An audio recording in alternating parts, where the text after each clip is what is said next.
Good evening each and everyone. हम पढ़ रहे हैं 11th क्लास अकाउंटेंसी, चैप्टर चल रहा है प्रोविजन एंड रिजर्व्स। प्रोविजन हम कंप्लीट कर चुके थे। आप आ जाओ आपकी डिजिटल बुक में पेज नंबर 17.2, एंड में रिजर्व्स का टॉपिक चल रहा है। पहली लाइन को आप ब्रैकेट में मार्क करके स्टार मार्क कर दो, रिजर्व की डेफिनेशन।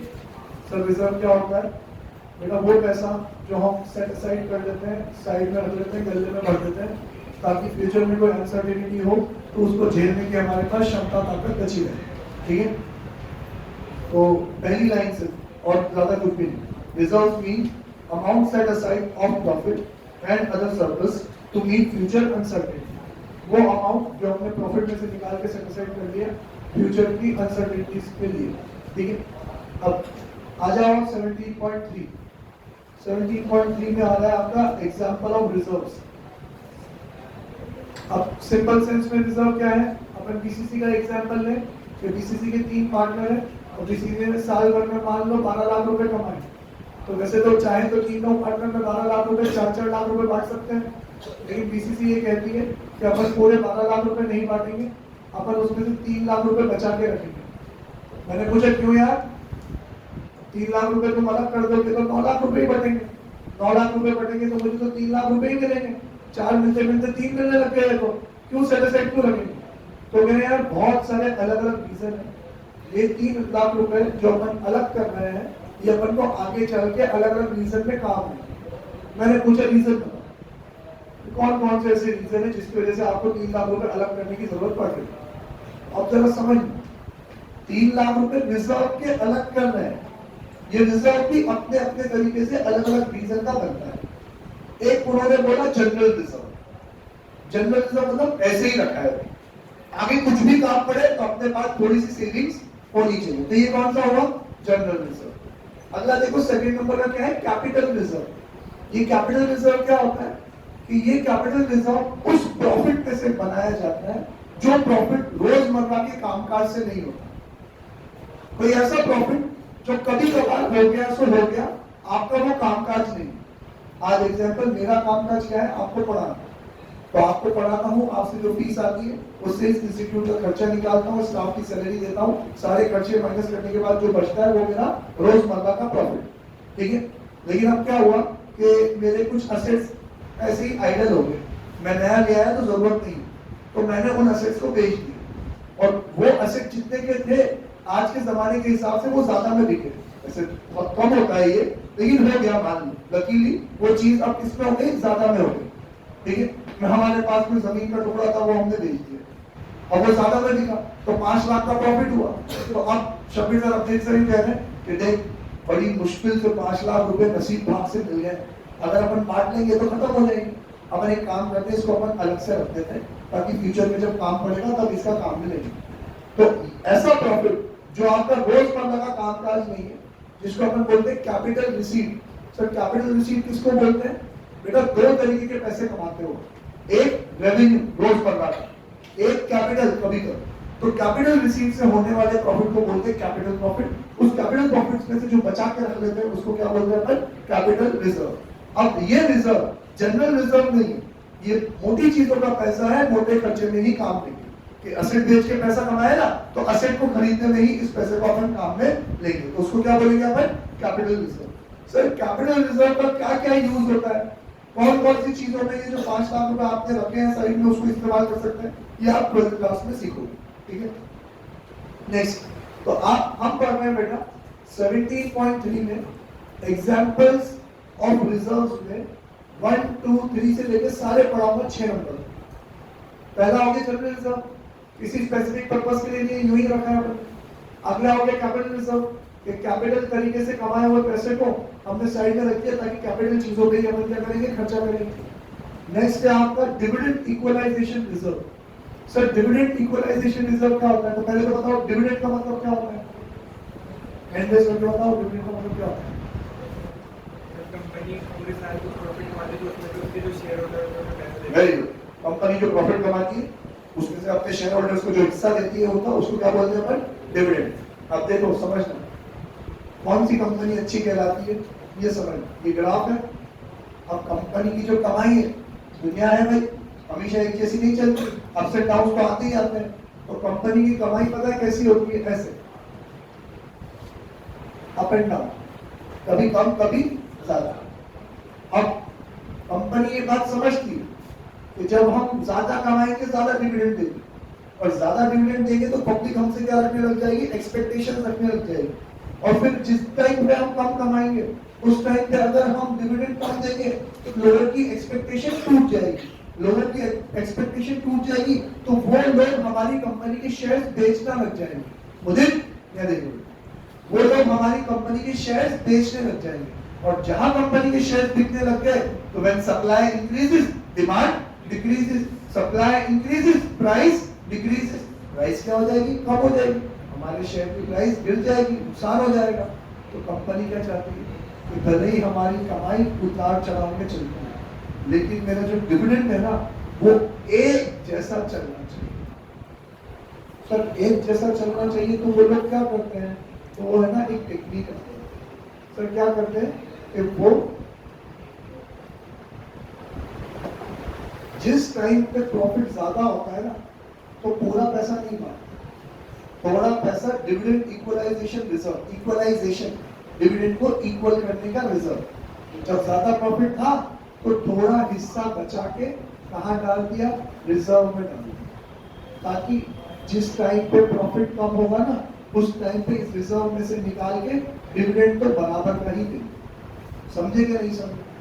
डिविडेंड इक्वलाइजेशन रिजर्व क्यों बनाया जाता है? कि जब अच्छे दिन चल रहे हो तो पैसा जोड़ के रख लो, ताकि फिर जब कमाई कम होगी तो शेयर होल्डर्स को पता नहीं चलना चाहिए। शेयर होल्डर्स को तो उतना ही पैसा मिलना चाहिए जितना उनको हर साल मिलता है। तो भले ही कमाई कम है, हमने जोड़ के रखा है ना, उसमें से मिला के उनको डिविडेंड बराबर का दे देंगे। तो ये कौन सा रिजर्व है? Dividend equalisation reserve. अगला है investment fluctuation reserve. Investment fluctuation reserve मतलब अब कंपनी जो पैसा इन्वेस्ट करती है, तो इन्वेस्ट क्यों करती है? ताकि हम उसके पैसे कमाए। आज मैंने अगर किसी शेयर में पैसा इन्वेस्ट कर रखा है तो शेयर बाजार हमेशा एक जैसा थोड़ी रहता है, कभी कमा के देता है, कभी पैसा डूबता भी तो है।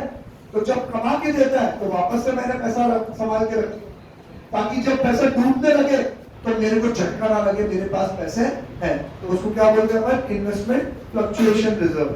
अगला है आपका वर्कमैन कंपनसेशन फंड।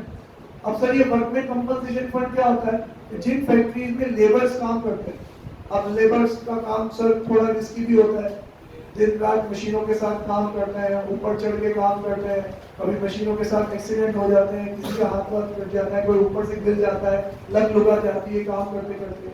आप समझते हैं ना, कंस्ट्रक्शन का लेबर कहीं पे काम कर रहा है, कंस्ट्रक्शन साइट पे कहीं गिर गिरा गया, कोई चीज उसके ऊपर गिर गई, उसको लग लुगा गई, तो यार अब मेरा काम करते करते किसी को लग जाए तो इलाज तो कराना ही पड़ेगा, उसको कुछ कंपनसेशन भी तो देना पड़ेगा। तो उस कंपनसेशन के लिए अपन पैसा सेट असाइड करके रखते हैं, उसको बोलते हैं अपन वर्कमैन कंपनसेशन फंड। ठीक है, नेक्स्ट है reserve for redemption of debentures. Debentures पढ़ लिया आप लोगों ने बिजनेस स्टडीज में? हाँ, इक्विटी शेयर में डिबेंचर्स पढ़ लिया ना आपने? तो भाई डिबेंचर्स, हमने डिबेंचर्स इशू किया है, पब्लिक से उधार लिया है, तो अब 4 साल बाद, 5 साल बाद, 10 साल बाद वो डिबेंचर्स को रिडीम भी तो करना है, वो पैसा लौटाना भी तो है पब्लिक को। तो 10 साल तक जो मैं प्रॉफिट कमा रहा हूँ उसमें से एक हिस्सा निकाल के रख देता हूँ। किसके लिए? सर डिबेंचर के रिडेम्पशन के लिए। तो उसका नाम क्या पड़ गया? डिबेंचर रिडेम्पशन रिजर्व पड़ गया। रेहान समझ में आ रहा है? बेटा मैं कंपनियों का एग्जांपल दूं, कंस्ट्रक्शन की साइट का एग्जांपल दूं, कंस्ट्रक्शन की लेबर का एग्जांपल दूं। अब मैं कह रहा हूँ कोई कंस्ट्रक्शन का लेबर और छत पे चढ़ के काम कर रहा है, तो तुम छत पे ही मत रह जाना, वापस आ भी जाना, वो वही है।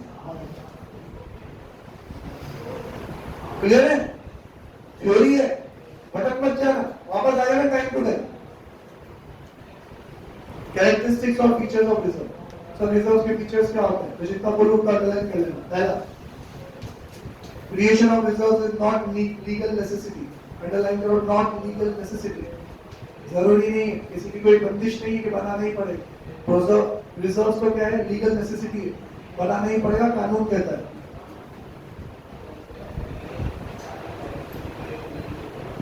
सेकेंड पॉइंट, सॉरी मैंने सेकेंड पॉइंट लिख दिया, सेकेंड पॉइंट पढ़ लिया पहले। First point, it is created out of net profit. Underline कर लो, net profit. It is created out of net profit, मतलब रिजर्व तभी बनाएंगे जब फायदा हो रहा होगा, नुकसान हो रहा होगा तो रिजर्व थोड़ी बनाएंगे। ऑलरेडी हमें 2 लाख का नुकसान है, अब तो कह रहा है गले में 3 लाख डालो, कहाँ पे डालो, प्रॉफिट ही नहीं। देखिए प्रोविजन तो नुकसान हो रहा होगा तो भी बना, मेरा ऑलरेडी 2 लाख का नुकसान है, आप कह रहे हो फ्यूचर में 1 लाख का नुकसान और होगा, तो उस 1 लाख के लिए मुझे आज ही पैसे सेट असाइड करने पड़ेंगे और आज पब्लिक को ये बताना पड़ेगा कि मेरा नुकसान 2 लाख का नहीं, कितने का है, 3 लाख का है। फर्क समझ में आ रहा है कि नहीं आ रहा? मींस रिजर्व तभी बनेगा जब आपके पास क्या होगा, प्रॉफिट होगा। लेकिन प्रोविजन का प्रॉफिट और लॉस से कोई लेने देना नहीं, प्रॉफिट होगा तो भी बनेगा, लॉस होगा तो भी बनेगा, प्रॉफिट है तो कम हो जाएगा, लॉस है तो लॉस और बढ़ जाएगा। समझ में आ रहा है? अगला सेकंड पहले अपने third, it is not created to meet any known liability, underline करो, not created to meet any known liability। क्या आपको पता है नुकसान होने वाला है, उसके लिए नहीं बनता, पता है नुकसान होने वाला है तो उसके लिए क्या बनता है, प्रोविजन। ये अननोन के लिए बनता है, कुछ भी हो सकता है उसके लिए।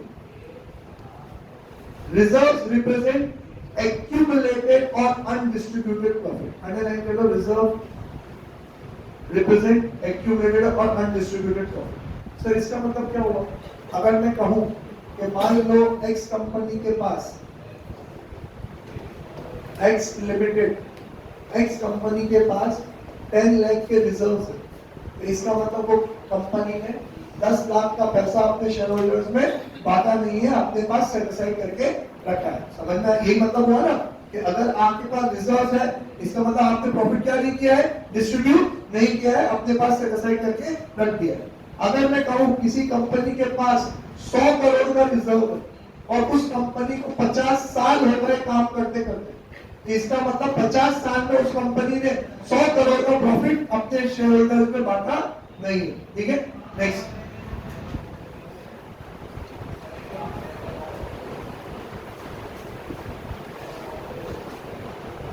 फिफ्थ वाले पॉइंट पे स्टार मार्क कर लो, इसका एक एमसीक्यू का क्वेश्चन आता है। When the amount of reserves is invested in outside securities, it is known as reserve fund. क्या बोल रहे हो उसको, रिजर्व फंड।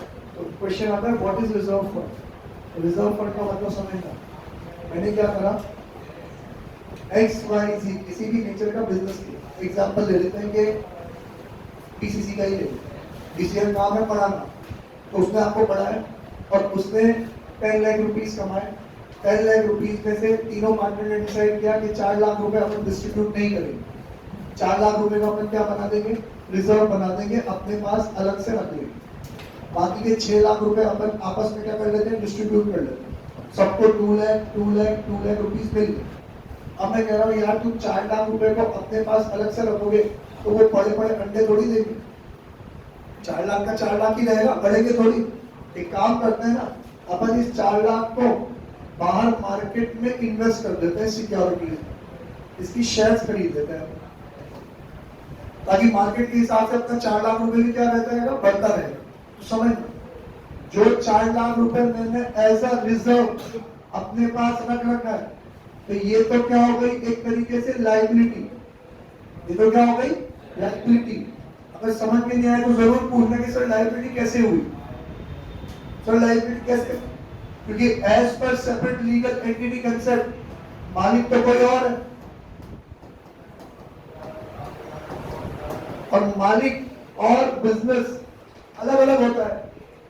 आपने जो पैसा कमाया उस पर किसका अधिकार है, मालिकों का, और आपने मालिकों को पूरे पैसे दिए नहीं, अपने पास ही रख लिए, तो ये पैसा भी तो आपके लिए क्या है, लायबिलिटी है। मालिक मांगेगा तो देना पड़ेगा कि नहीं देना पड़ेगा, आपको देना पड़ेगा। तो ये जो 4 लाख रुपए आपने अपने पास रख लिए, ये क्या है, लायबिलिटी, क्योंकि किसका पैसा है, ये शेयर होल्डर्स फंड है, मालिक मांगेगा तो लौटाना पड़ेगा। और मैं कह रहा हूं कि 4 लाख रुपए बैंक में रखने से तो कोई फायदा नहीं होगा, एक काम कर इसको क्या करते हैं अपन, इन्वेस्ट कर देते हैं। तो आपने 4 लाख रुपए इन्वेस्ट किए और वो अगले साल 4 के 5 लाख रुपए हो गए, तो वो जो पैसा आपने इन्वेस्ट कर रखा है जो बढ़ के 5 लाख रुपए हो गया, उसको बोलते हैं अपन रिजर्व फंड। और रिजर्व फंड क्या है आपके लिए, समझ में आया कि नहीं? ठीक है, अगला पर्पस और इंपॉर्टेंस ऑफ रिजर्व, सिर्फ जो बोर्ड में लिखा हुआ है पिंक कलर का वही याद रखना, आगे की कहानी याद रखने की जरूरत नहीं। Helpful in meeting the enforcing liability और नुकसान और लॉस, तो मतलब जो अनफोर्सिंग जिसका हमें अंदेशा भी नहीं था वो आ जाए तो नुकसान झेलने के काम आती है। जैसे एग्जाम्पल अभी कोरोना है, कोरोना है तो सारे इंस्टीट्यूट क्या हो गए, बंद हो गए, पर हमें रेंट तो पे करना पड़ा, घर बार के कर्जे तो चलाने पड़े। अगर ये रिजर्व नहीं होता तो फिर कैसे काम चलता? तो अनफोर्सिंग लायबिलिटी को पे ऑफ करने में क्या करता है, काम आता है। Then helpful in strengthening the financial position of the business, आपकी फाइनेंशियल पोजीशन क्या करता है, ये स्ट्रॉन्ग करता है। आपके पास पैसे हैं तो कुछ भी हो आप खड़े रह सकते हो। Then equalisation of dividends over the years, वही वाला केस कि ये आपके बिजनेस को डिविडेंड को इक्वलाइज करने में क्या करता है, हेल्प करता है। Then to provide funds for meeting specific liability, debenture redemption reserve, आपने मार्केट से 20 लाख रुपए का डिबेंचर इशू करके 20 लाख रुपए उठाए हैं, तो आपको पता है ना कि 20 लाख रुपए आपको देने हैं, तो उस लायबिलिटी को मीट आउट करने के लिए आप आज से पैसा जोड़ रहे हो, तो उस लायबिलिटी को मीट आउट करने के लिए पैसा आपको हेल्प करेगा कि नहीं करेगा? ठीक है। डिफरेंसेस बिटवीन प्रोविजन रिजर्व, तो देखो मैंने कितने स्टार लाख मंगा के 1 2 3 4 5 6 7 8 9 10 11 12 13 14 15 16 17 18 19 20 21 22 23 स्टार मार्क कर रखे इस वाले टेबल, आप 25 मार्क कर लो। ठीक है, इस पूरे चैप्टर में से मैं ज्ञान फुल भरपेट बांट रहा हूं, क्वेश्चन आएगा इसी सारी चीजें पढ़ने के बाद आपको जो याद रखना है वही आधा पेज है, ये याद रख लोगे ना काम हो जाएगा। ठीक है, सारे क्वेश्चन के आंसर आप इस पेज के थ्रू आंसर कर सकते हो। ठीक है, अब ये आप लोगों का लिख दो वहां पे होमवर्क, क्या हुआ जिज्ञासा, लिख लो वहां पे होमवर्क, ये आप कल रीड करके आओगे। अगर कोई प्रॉब्लम है तो डाउट मार्क करके आओगे। अगर आपने डाउट नहीं पूछा तो मैं आपसे पूछूंगा इस वाली लाइन का मतलब बताओ, तो आप मुझे मतलब समझा देंगे। ठीक है, चलेगा? बोल, टाइप्स ऑफ रिजर्व, इस टेबल के नीचे आ जाओ, सिर्फ रीड करके आना बेटा, ज्यादा बड़ा काम नहीं दे रहा हूं मैं आपको। टाइप ऑफ रिजर्व, दो तरीके के रिजर्व होते हैं, एक होता है रेवेन्यू रिजर्व, एक होता है कैपिटल रिजर्व। जो रोजमर्रा के प्रॉफिट में से पैसा बचाया जाए वो क्या है, रेवेन्यू रिजर्व। कभी कभार होने वाले प्रॉफिट से पैसा बचाया जाए तो उसको बोलते हैं अपन कैपिटल रिजर्व। तो कैपिटल रिजर्व के नीचे लिख दो आप लोग, कभी कभी मेरे दिल में ख्याल आता है, बुरा मत लिखना, कभी कभी लिखते रहो।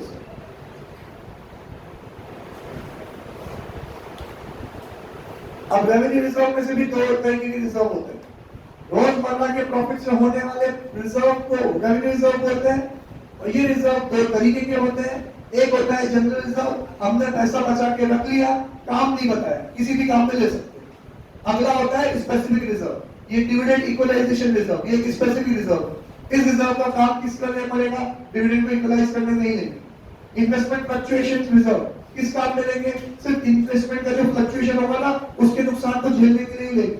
वर्कमेन कंपनसेशन फंड, ये रिजर्व किस काम में लेंगे, हमारे वर्कर्स को कंपनसेशन पे करने के काम में ही लेंगे। ठीक है, तो अगर किसी स्पेसिफिक पर्पस के लिए रिजर्व बन रहा है, जैसे अगर मैं चाहता हूं कि मेरी खुद की बिल्डिंग हो भाई, तो फिर मैं एक रिजर्व बनाऊंगा, बिल्डिंग रिजर्व। तो अब ये रिजर्व कौन सा बन गया, स्पेसिफिक रिजर्व, क्योंकि इससे अब मैं क्या बनाऊंगा, बिल्डिंग बनाऊंगा और कोई नहीं। ठीक है,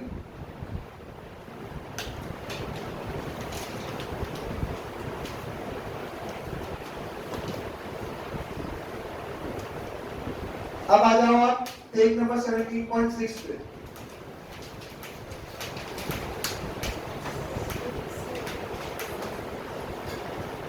इसमें 1 से लेकर 7 पॉइंट्स है। कैपिटल रिजर्व में देखो पेज नंबर 17.6 पे कैपिटल रिजर्व है। तो मैं आपसे कह रहा था रोजमर्रा के प्रॉफिट से बनाए तो रेवेन्यू रिजर्व, कभी कभार होने वाले प्रॉफिट से बनाए तो कैपिटल रिजर्व। तो ये कभी कभार वाले प्रॉफिट के इंसिडेंट दे रखे हैं आपको, कब कब आपको कभी कभार वाला प्रॉफिट होता है, तो वो लिख लो 1 से लेकर 7 तक, कभी कभी होने वाला प्रॉफिट।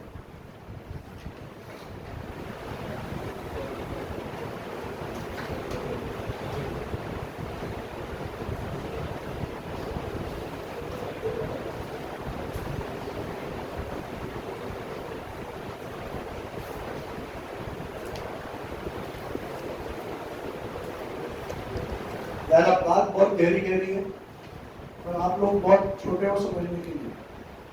मैं ट्राई कर सकता हूँ, आप लोग कहो तो बोल भाई कादरी करो क्या लो पढ़ाओ के छोड़ो पढ़ाओ ठीक। कैपिटल रिजर्व वाला जो पूरा टॉपिक है ना ये थोड़ा सा डिफिकल्ट है क्योंकि आप अभी बहुत छोटे हो समझो। ये चीजें उनको बताना ज्यादा इजी है मेरे लिए जो काम धंधा कर चुके, मतलब कभी अपने घर बार की दुकान पे बैठे हो, दुकान पे 1-2 घंटे जाते हो, संभालते हो, पता पड़ता हो कैसा फायदा होता है कैसे नुकसान होता है। लेकिन हम एज ए स्टूडेंट तो हमें ये बात समझ पाना थोड़ा मुश्किल है क्योंकि अभी हमने रियलिटी चेक नहीं किया। तो कोशिश करता हूँ जितना हो सकेगा समझाऊंगा, जो नहीं होगा फिर मैं बोल दूंगा कि भैया आप लायक नहीं। ये रोड किसकी तरह है, क्योंकि मान लो घर में बच्चा पैदा ही हुआ है और घर वाले कह रहे लड्डू खिलाओ, उसको लड्डू खिलाओ, कैसे खिलाओ बच्चे को लड्डू, मर जाएगा बेचारा। तो तुम वो बच्चे और ये कैपिटल रिजर्व का नाम है लड्डू, ठीक है। देखते हैं हम कैसे पानी में घोल के इसका पेस्ट बना के कोशिश करते हैं। पहला कैपिटल रिजर्व कहां से बनेगा सर जहां से कैपिटल प्रॉफिट आएगा। कैपिटल प्रॉफिट कहां से आएगा, कभी कभार होने वाला प्रॉफिट। तो पहला है profit on sale of fix asset. जब आपने फिक्स एसेट बेचो उससे जो प्रॉफिट हो वो कौन सा प्रॉफिट है, कैपिटल प्रॉफिट। देन ये तो सिंपल था, समझ में आता है आपको, फिक्स एसेट समझ। तो सवाल है एक बार वापस, फिक्स एसेट समझता है क्या, फिक्स एसेट समझता है क्या होता है, जो अपना ना हो, जो अपना ही हो, सारे एसेट अपने ही होते हैं। फिक्स एसेट क्या होता है, ये मत बोलना जो फिक्स हो।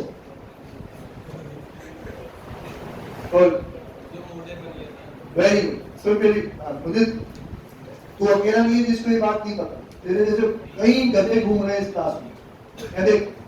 देखो एसेट किसको बोलते हैं, जिसका बेनिफिट अगले साल मिले, है ना। जिसका बेनिफिट इसी साल मिले वो क्या है, एक्सपेंस। जिसका बेनिफिट अगले साल मिले वो एसेट। एसेट दो तरीके के होते हैं, एक होता है करंट एसेट, एक होता है फिक्स्ड एसेट।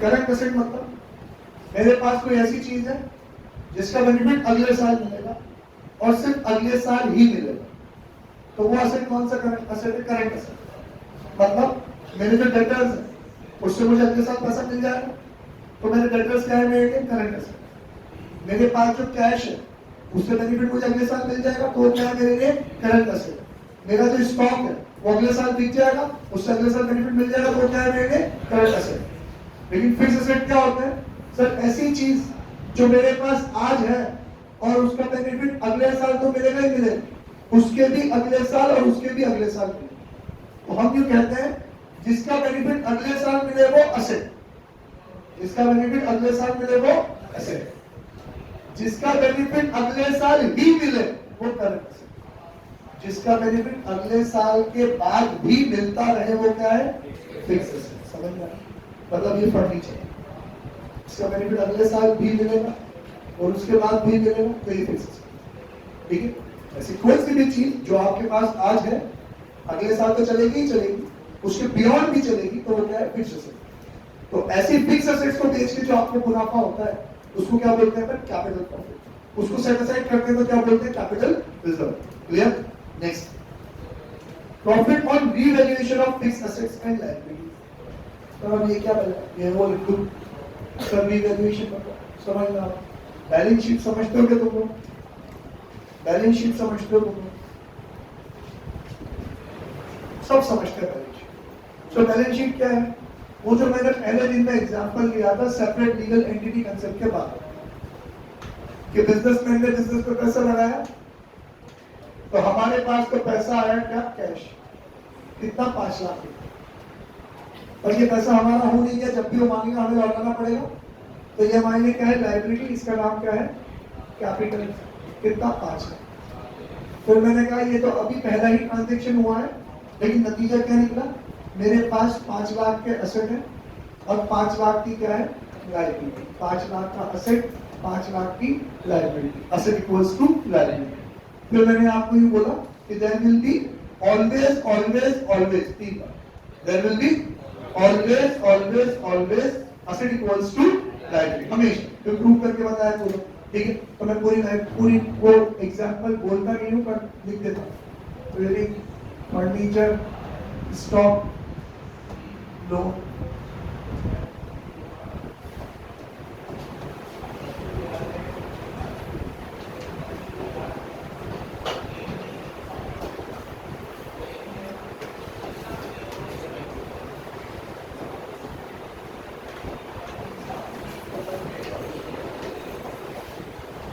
बेटा कुछ याद आया क्या? हाँ, तो बैलेंस शीट इसी को बोलते हैं। बैलेंस शीट एक ऐसी स्टेटमेंट होता है जिसमें एक साइड हम सारे असेट्स लिखते हैं, एक साइड सारी लायबिलिटीज लिखते हैं, और हमारा असेट इक्वल टू लायबिलिटी तो हमेशा होना ही होना है, नहीं है तो आपके अकाउंटिंग क्या है, गलत है। तो उस स्टेटमेंट को जहाँ पे हम असेट्स एंड लायबिलिटी शो करते हैं उसको क्या बोलते हैं यहाँ पर? Balance sheet. समझ में आया? अब बैलेंस शीट में क्या है कि इस साइड मैंने सारे असेट्स लिखे। अकाउंटिंग में चलता है कॉस्ट कंसेप्ट, सुन लेना अच्छे से, थ्योरी में और डिटेल में पढ़ेंगे।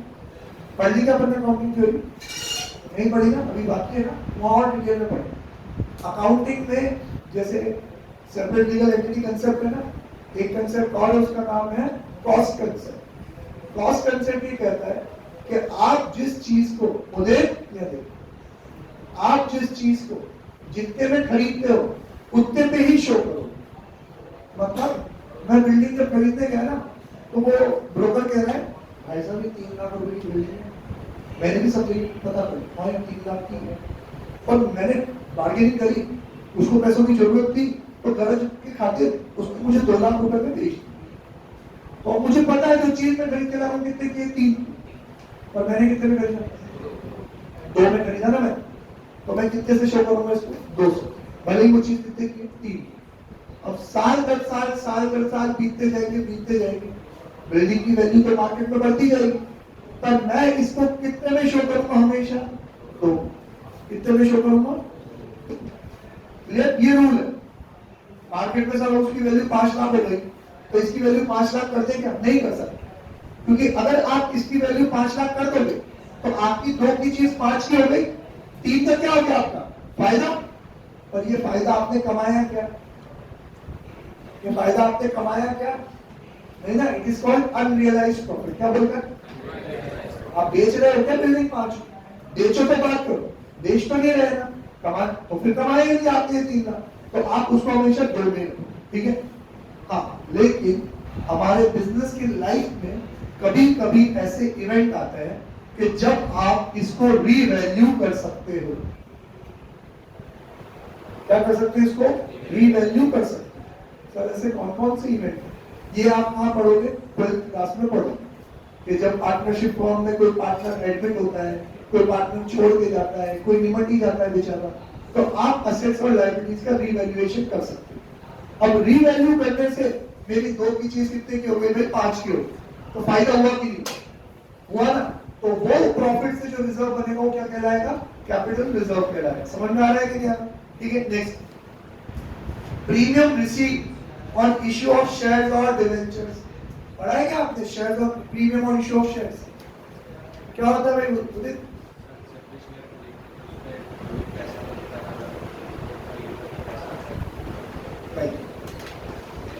अब मैं वही बात कर रहा हूँ, ये सारे वो लड्डू है जो बच्चे को खिलाना चाहते हैं। टाइम लगेगा बेटा, बहुत चबा चबा के खाना पड़ेगा, आराम से तसल्ली सुनते ही। अब ये कंसेप्ट भी आपको 12th में पढ़ाया गया है कि जब भी कोई कंपनी शेयर इशू करती है तो शेयर इशू करना मतलब आपको मालिक बनाना। आपने अब शेयर का प्राइस बहुत कम रखा जाता है, शेयर कितने का देना? 10-10 रुपए।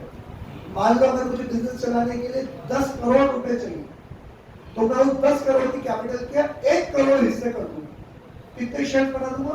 1 करोड़। एक शेयर कितने का होगा? 10 रुपए। ऐसा मैं क्यों करता हूँ? ताकि जितने छोटी वैल्यू रखूंगा उतने लोग को शेयर खरीदने में सहूलियत रहेगी। गरीबा के पास, बेचारे के पास 50 रुपए है, गरीबा 5 शेयर क्यों खरीद? ऐसा कि मेरे पास 100 तो 10 शेयर खरीद, है ना? ऐसे जिसके पास लोन के 500 रुपए कितने शेयर खरीदेगा?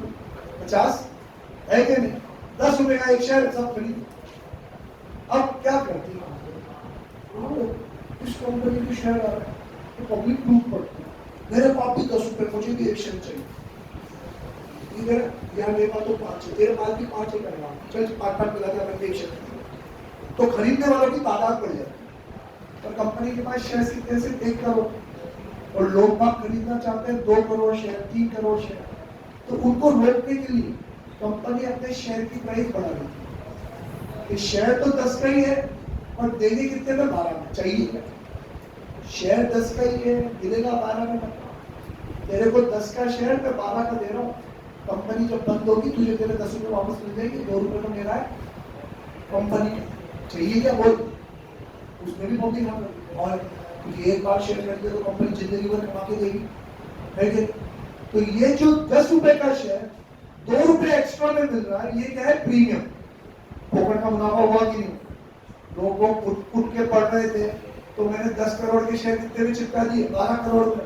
तो 2 करोड़ का जो प्रॉफिट हुआ रोज रोज होता है कि नहीं ना? तो इससे भी जो प्रॉफिट जनरेट हुआ क्या बोलेंगे उसको? Capital reserve. समझ में आया कि नहीं? ठीक है, next profit on purchase of running business. तो ये क्या वाला है? रनिंग बिजनेस, चलता चला है बिजनेस मैंने खरीदा। अब जब मैंने बिजनेस खरीदा तो मैंने देखा कि उस बिजनेस की वर्थ तो थी 50 लाख, पर मैंने तो उसको 45 लाख रुपए में खरीदा, तो 5 लाख का फायदा हो गया ना मेरे। तो वो भी क्या है? Capital profit. Profit prior to incorporation of a company. Sir ये क्या वाला है? Prior to incorporation. इनकॉर्पोरेशन मतलब हैप्पी बर्थडे। कंपनी को रजिस्टर कराने में टाइम लगता है। आज मैंने क्लासेस स्टार्ट कर दी, पर क्लासेस के नाम की कंपनी रजिस्टर कराने में थोड़ा टाइम लगता है, लीगल फॉर्मेलिटीज ज़्यादा। आप उस पर 3 महीने लगते हैं, तो 3 महीने में तो मैं बच्चों को पढ़ा चुका था, 1-2 लाख रुपए कमा चुका था। तो अब रजिस्ट्रेशन आया, तो इनकॉर्पोरेशन होने से पहले ही जो प्रॉफिट मैंने कमा लिया वो पहली बार का प्रॉफिट है। वो कौन सा प्रॉफिट? आपका कैपिटल प्रॉफिट। ठीक है, नेक्स्ट प्रॉफिट फ्रॉम द री issue of forfeited shares. Forfeit करना, फॉरफिट करना मतलब जब्त कर लेना। ठीक है, तो री इश्यू ऑफ फॉरफिटेड शेयर तो मैं कहानी सुनाया था 12th में, बहुत डिटेल में पढ़ाया जाएगा। अब कंपनी जब शेयर इशू करती है ना तो 10 रुपए के भी 5 हिस्से कर लेती है। कभी आपको 10 रुपए भी एक साथ नहीं देते, ताकि लोग ज्यादा से ज्यादा शेयर खरीदें। इसके बाद 1000 शेयर है, ये ज्यादा से ज्यादा शेयर खरीदे, 1000 पूरे 10 रुपए एक साथ दूंगा तो 100 ही शेयर खरीद पाएगी। और मैंने कहा कि तेरे को अभी सिर्फ 2 रुपए दे, मैं 2-2 रुपए करके 5 बार पैसे दूंगा। जैसे जैसे कंपनी का काम आगे बढ़ता जाएगा मैं पैसे मांगता जाऊंगा। तो अब गरीबा क्या सोच रही है? मेरे पास 1000 रुपए है, कंपनी जब भी मांगेगी मेरे पास 1000 रुपए तो इकट्ठे हो ही जाते, तो मैं अब 100 शेयर नहीं खरीदती, कितने शेयर खरीदती हूँ? 500 शेयर खरीदती। समझे कि नहीं? तो कंपनी क्या करती है? एक 10 रुपए के शेयर को भी 5 हिस्से में बांट देती है। अब ये एक एग्जाम्पल है, हर कंपनी का अपना फंडा है। कोई कंपनी 1 रुपए का ही शेयर रखेगी, उसको भी 100 हिस्सों में बांटेगी, एक एक पैसा लेगी। कंपनी की मर्जी, कंपनी 100 रुपए का शेयर इशू करेगी, 25-25 रुपए करके 4 बार में पैसे देगी। तो अभी हमारे 100 रुपए का एग्जाम्पल है भाई, 100 रुपए का एक शेयर था, गरीबा ने 1000 शेयर खरीदी, 1000 इंटू 100, 1 लाख रुपए इसको दे देते। और मैंने कहा 25-25 रुपए करके दे, तो 25,000 आज दे, 1 महीने बाद 25,000, तीसरे महीने बाद 25,000, चौथे महीने में 25,000। अब गरीबा ने क्या करा? 3 महीने तक तो 25,000 का पेमेंट करके 75,000 रुपए तो दे दी, लेकिन आगे 75,000 की इसकी पैसों की स्थिति बनी नहीं। और मैंने मल्टीपल टाइम्स रिमाइंड कराने के बाद भी इसने मुझे रिमेनिंग 25,000 रुपए नहीं दी। तो अब मैं गरीबा ने कह रहा हूँ, गरीबा तेरा ये शेयर मैं जब्त करता हूँ, अब तू हमारे लिए शेयर होल्डर नहीं है, और जो तूने पैसे जमा कराए वो भी गए थे, कोई पैसे नहीं मिलेंगे क्योंकि तूने पूरे पैसे नहीं दिए। अब वो शेयर मैंने इससे वापस ले ली, और उस शेयर के अगेंस्ट में मेरे पास कितने रुपए आ चुके? 75 रुपए आ चुके। ठीक है, अब मैं मार्केट में वो शेयर इशू कर देता हूँ वापस, और वो शेयर जिसके अगेंस्ट में मुझे 25 रुपए ही लेने थे, मार्केट में मैंने वो शेयर 40 रुपए में इशू किया। तो चाहिए कि 40 रुपए में शेयर कोई भी ले लेगा, सबको पता है। अगर 100 रुपए का शेयर है, 40 में मिल रहा है, बहुत बढ़िया बात है, दे दे 40 रुपए। अब जैसे ही 40 रुपए मैंने लिए तो मुझे लेने कितने थे? 25, आए कितने? 40। तो जब्त किए हुए शेयर, फॉरफिटेड शेयर को री इशू करने पे 15 रुपए का फायदा हुआ कि नहीं हुआ? 15 रुपए का फायदा हुआ ना। ये 15 रुपए का फायदा रोज रोज को होता नहीं है, तो ये भी क्या है? Capital profit. ये जब दूसरी बात कंटिन्यू रखूं, समझ में आ रही, जानने को मिल रहा है आपको? अगला profit on redemption of debentures. Sir ये क्या है? डिबेंचर समझते हो आपको? हर कोई समझता है डिबेंचर क्या होता है? हाँ, तो मैंने 1 करोड़ के डिबेंचर इशू किए, उसमें मैं 10% का ब्याज दूंगा हर साल, 5 साल का डिवेंचर का। मतलब अगर आप 1 करोड़ के डिवेंचर खरीदते हो तो 1 करोड़ का 10%, 10 लाख रुपए आपको 5 साल तक मिलेंगे। तो आपने जैसे 1 करोड़ रुपए दिए, आपको श्योर हो गया कि 50 लाख रुपए तो मुझे 5 साल में मिल ही जाएंगे। फिर वो 1 करोड़ भी मैं आपको वापस दूंगा, क्योंकि वो तो उधार लिया था मैंने, रिडेम्पशन हुआ, मैंने डिवेंचर इशू किए, 1 करोड़ लिया, अब मैं उसको रिडीम कर रहा हूँ, 1 करोड़ वापस दूंगा। तो मैंने है ना डिवेंचर इशू करते टाइम ही बोल दिया ना कि वापसी में पूरे 1 करोड़ नहीं दूंगा, वापसी में 90 लाख रुपए दूंगा, रिडेम्पशन में पैसे कम दूंगा। आप लोग फिर भी मान गए, क्यों मान गए? क्योंकि आपको तो 5 साल में 50 लाख रुपए मिलेंगे ना। आप क्या सोचोगे, 1 करोड़ दे रहा हूँ, 50 लाख 5 साल में तो मिलेंगे ही मिलेंगे, 90 लाख रुपए और मिलेंगे, तो अगर 1 करोड़ 40 लाख रुपए मिल जाएंगे तो उनको भी फायदा नहीं। आप मान, अब मैंने लिया 1 करोड़ लेकिन लौटाया कितना, 90 लाख, तो लौटाने में 10 लाख का फायदा हुआ कि नहीं हुआ? हुआ। तो ये जो 10 लाख का प्रॉफिट है, ये भी कभी कभार होता है, ये भी क्या है, कैपिटल प्रॉफिट। ठीक है, अब ये 7 तरीके से आपने जो अपनी बकेट भरी है, ये मैं बंद कर देता हूँ, प्लीज बकेट से याद आया, ये खाली हो गई। आपने जो अपने पैसों का बकेट भरा है, ये कैपिटल रिजर्व को आप किसी भी यूज में नहीं ले सकते। ये कैपिटल रिजर्व का बहुत रिस्ट्रिक्टेड यूज है। सर क्या रिस्ट्रिक्टेड यूज है? वो एक लाइन में लिख रखा है, ये 7 पॉइंट खत्म होने के बाद एक लाइन लिखी हुई है, उसके नीचे एक पैराग्राफ है, वो पढ़ो। कैपिटल रिजर्व, स्टार मार्क कर लेना इस लाइन पे और अंडरलाइन करते रहना। Capital reserve are used to write off capital losses. Sir capital फायदा हो रहा है तो कैपिटल नुकसान भी तो होगा ना कभी कभार। आपने एसेट ज्यादा में बेची है तो कम में भी तो बिकेगी, तो ज्यादा में जो बेची है उसको संभाल के रखो ताकि कम में बिके तो नुकसान ना हो, आपके पास पैसे पड़े हो। ठीक है, तो capital reserves are used to write off capital losses and for the issue of fully paid bonus share. और किस काम में आता है? डबल अंडरलाइन कर दो, fully paid bonus share. Sir fully paid bonus share क्या है? कि मैंने 10 करोड़ का कैपिटल इशू किया था, शेयर इशू किए थे, पब्लिक से पैसे कितने लिए थे? 10 करोड़। अब ये करते करते करते करते मेरे पास 5 करोड़ और इकट्ठे हो गए कैपिटल रिजर्व में। तो अब मैं क्या कह रहा हूँ, जिसके पास भी 2 शेयर है ना, उसको 1 शेयर मेरी तरफ से फ्री। मार्केट में मेरे शेयर की कीमत चल रही है 500 रुपए, जो आपने 100 रुपए का एक शेयर खरीदा था ना, मेरी कंपनी ने इतना अच्छा परफॉर्म किया, इतना पैसा कमाया कि मार्केट में शेयर बाजार में बेचने जाओगे तो पैसे कितने मिलेंगे? 500। तो अब मैं कह रहा हूं जिसके पास भी 2 शेयर है उसको 1 शेयर और मेरी तरफ से क्या है? फ्री। फ्री है तो मतलब अगर किसी के पास 100 रुपए के 2 शेयर है तो उसको 1 शेयर और दे दो, तो अब 300 रुपए के शेयर हो गए और मार्केट में उसकी वैल्यू कितनी हो गई? 1500 रुपए। तो फुली पेड शेयर इशू करने में क्या काम आता है? आपका कैपिटल रिजर्व का। ठीक है, अगली वाली लाइन और भी usually capital reserves are not available for distribution as cash dividend. Some capital reserves can however be utilized to distribute dividend subject to the fulfillment of following condition. कि ये जो कैपिटल रिजर्व आपने रखा है ये आप शेयर होल्डर्स में नहीं बांट सकते, अगर बांटना है तो ये 3 शर्त पूरी करनी पड़ेगी। शेयर इशू कर दो फ्री के, वो चलेगा, लेकिन पैसे नहीं दे सकते। ये लोग 500 करोड़ का है ना, 5 करोड़ पड़े, तेरे 2 रुपए, तेरे 3 रुपए, तेरे 500 रुपए, तेरे 1000, ऐसा नहीं दे सकते। अगर देना है तो ये शर्तें पूरी करनी पड़ेगी। Articles of the company must not prohibit such dividend. Capital profit must have realized in cash. Such profit remains after a fair revaluation of assets and liabilities. अब अगर ये पढ़ाने जाओ तो 1 घंटा और लगता है, पढ़ाओ नहीं पढ़ाओ, हाँ तो बस। अब आप ये वैसे भी ये आपके लेवल के बियॉन्ड है, मैं ये आज नहीं पढ़ाऊंगा तो कल भी नहीं पढ़ाऊंगा, चलेगा ना आप लोग? ऐसे लोग हैं, मतलब सब पैसे भी ले लो, पढ़ाऊंगा कल नहीं पढ़ाऊँ, आज पढ़ाऊंगा पढ़ाऊँ।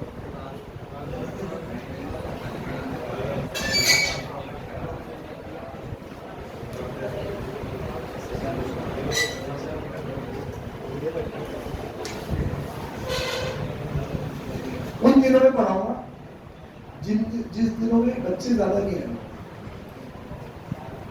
कम बच्चों में पढ़ो, जो रेगुलर आते हैं, जिनको पढ़ने का शौक है उनको ही पढ़ो। बाकी सब चीज पढ़ के मुंह बनाते नहीं, ये सब बात है। डिविडेंड दे रहे हैं यार, डिविडेंड क्यों दे रहे हैं यार? तो उनको तो नहीं पढ़ा।